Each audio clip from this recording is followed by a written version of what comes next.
आज के रोज़ आपका ज़ाहिर है you are the governor of a very prominent province Pakistan का। मैं समझती हूँ इस वक्त सियासत के एतबार से सबसे हैपनिंग सूबा जो है वो पख्तूनख्वा है।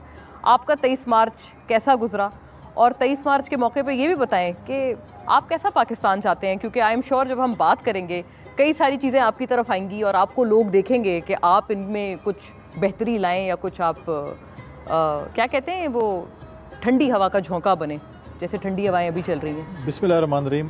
बड़ा तारीख़ी दिन है आज पाकिस्तान की तारीख़ में, और 23 मार्च के दिन नॉर्मली तो देखें कि अर्ली मॉर्निंग जो हमारा एक जो भी SOP है, जो भी है कि प्रेसिडेंसी में या परेड ग्राउंड में फंक्शन होता है, रमज़ान की वजह से क्योंकि इस दफ़ा थोड़े से महदूद फंक्शन था प्रेसिडेंसी में, फिर नॉर्मली सिविल अवार्ड्स दिए जाते हैं और हर किसी की ख्वाहिश होती है कि वो प्रेसिडेंट हाउस जाके प्रेसिडेंसी में अवार्ड लें। लेकिन यह है कि सुबह में भी चीज़ें होती हैं, तो अवार्ड सेरेमनी भी, रमज़ान भी, अफ्तार भी, तो सब कुछ जो है ना वो एक ऐसे मौके पे 23 मार्च आया कि जो मैं समझता हूँ कि एक बरकत महीना भी है। और मैं समझता हूँ कि हर मुहिब वतन पाकिस्तानी क़ायद-ए-आज़म का पाकिस्तानी चाहता है। यहाँ पर हर कोई अपना पाकिस्तान चाहता है।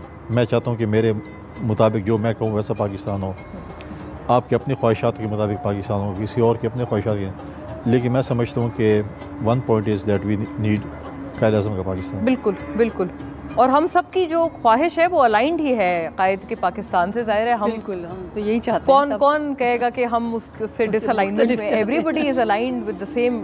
लेकिन उसके लिए क्या कोई इस मौके पे कोई ख़ास तजवीज़ भी दें कि आपको क्या लगता है एक सबसे बड़ी चीज़ आप जो आइडेंटिफाई करें फैक्टर कि हमने ये चीज़ ठीक करनी है और हम उस सिमत में एटलीस्ट गामजन हो जाएंगे? देखें, एक चीज़ तो बहुत मुश्किल है बताना कि आपने एक चीज़ ठीक करनी है और उस सिमत में आप गामजन हो जाए।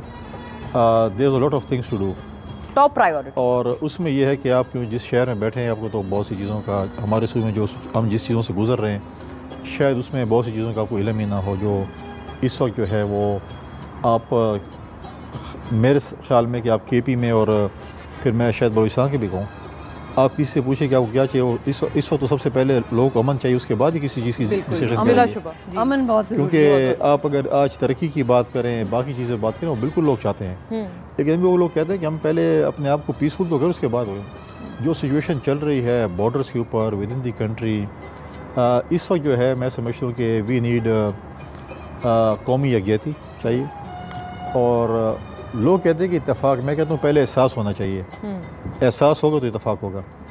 तो सबसे इम्पोर्टेंट चीज़ है कि एहसास कि पहले ईमान होना चाहिए, जो कि हमेशा फॉरमोस्ट पिलर ईमान, इत्तेहाद, और फिर हाँ बिल्कुल एहसास होगा तो चीज़ें ठीक होंगी। और क्योंकि एहसास की कमी है, बिल्कुल कमी है, मुझे मेरे ख्याल में कमी है। शायद हमारी कोशिश भी यही है कि करें ना करें, क्योंकि एहसास किस लिए कमी है कि आज हमारा इत्तेहाद और इत्तेफाक नहीं है। ये अच्छी बात है। और ये एहसास की अगर कमी पूरी हो तो हमारा इत्तेफाक और इत्तेहाद होगा। और वन पॉइंट एजेंडे पे तो डेफिनेटली हो सकता है अमन के लिए, पाकिस्तान की सलामती के लिए, सूबे की सलामती के लिए। अगर इसमें हमारा इत्तेहाद नहीं हो सकता तो फिर हमें अपने गिरबानों में जागना पड़ेगा। बहुत बहुत अहम बात है। ज़ाहिर है इससे बेहतर क्या, इसकी कोई जस्टिफिकेशन कोई हो ही नहीं सकती इस चीज़ की।